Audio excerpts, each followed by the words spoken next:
भारत की बात। हा राज्यकर्त्यांनी भडकवलेला आहे। बिचारे ते व्यापाऱ्यांना काय दोष देऊन काही उपयोग नाही, परंतु हे जाणून बुजून पूर्वी कसं बटेंगे तो कटेंगे, हिंदू मुसलमान झालं, मग मराठानं सांगितलं तुम्हाला आरक्षण देतो, त्यांचं काम केलं नाही। दलित समाज असेल, ओबीसी समाज असेल, आदिवासी समाज असेल, धनगर समाज असेल, या सर्व समाजाला त्या ठिकाणी वेठीस धरण्याचं काम केलं। आणि आज तुम्ही बघितलं असेल महाराष्ट्र कुठे नेऊन ठेवलेलं आहे। आज महाराष्ट्राची परिस्थिती एवढी हालत खराब आहे। मुंबई महापालिका असेल खाली करून ठेवले, मीरा भाईंदर महापालिका पूर्ण खाली करून ठेवलेले आहेत। या ठिकाणी निकृष्ट दर्जाची कामं चालू आहेत आणि काम करणारे हे सर्व लोकप्रतिनिधीच आहेत। आणि असं असताना आज तुम्ही बघितलं असेल, आज संपूर्ण रस्ते बघा, पिण्याच्या पाण्याची व्यवस्था बघा, आणि कशा पद्धतीने या ठिकाणी मेट्रोसाठी या ठिकाणी आमच्या उत्तनला डोंगरी गाव आहे, 15,000 झाडं कापली जात आहेत।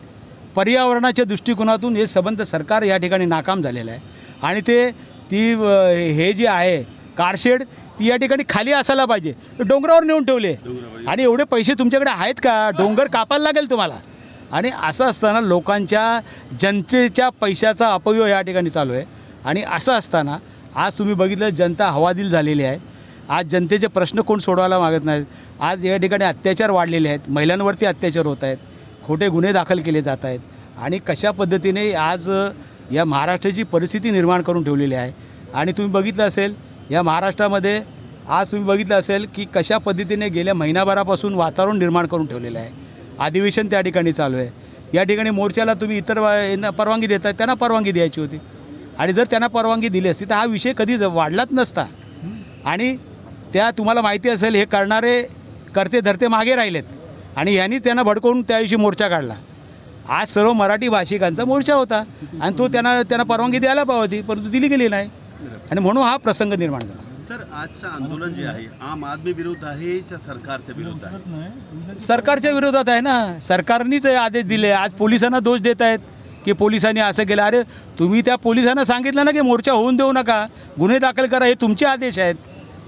आज पोलीस आहेत, बांधव आहेत, हे तुमच्या आदेशानुसारच चालतात ना। त्यांचं स्वतःचं मत कुठे आहे? त्यांनी जरी उद्या परवानगी द्यायला दिली असती तरी तुम्ही ते कॅन्सल केले असते। त्यामुळे तुम्हाला ही सर्व मराठी एकजूट नको आहे। आणि ज्या पद्धतीने अन्याय अत्याचार वाढलेले आहेत, मला वाटतं सर्व मराठीजन नुसते मराठी नव्हते, ह्याच्यामध्ये इतर भाषिकसुद्धा होते, मराठीवरती प्रेम करणारे, आणि सर्व जाती धर्माचे लोक याच्यामध्ये सामील झाले होते। कळलं की नाही? आणि हा खऱ्या अर्थाने हा जो का अन्याय चालू आहे मीरा भाईंदरमध्ये असेल, महाराष्ट्रात असेल, त्या अन्यायाला वाचा फोडण्यासाठी हे सर्व लोक एकत्र झालेले आहेत। आजचं आंदोलन शांतता आहे, पण हे आक्रमक होईल काय? आता बघा, हे सरकारच्या हातात आहे ना साहेब। ही जर परवानगी त्यांनी दिली असती तर एवढ्या लोकांना वेठीत धरण्याचा प्रकारच झाला नसता।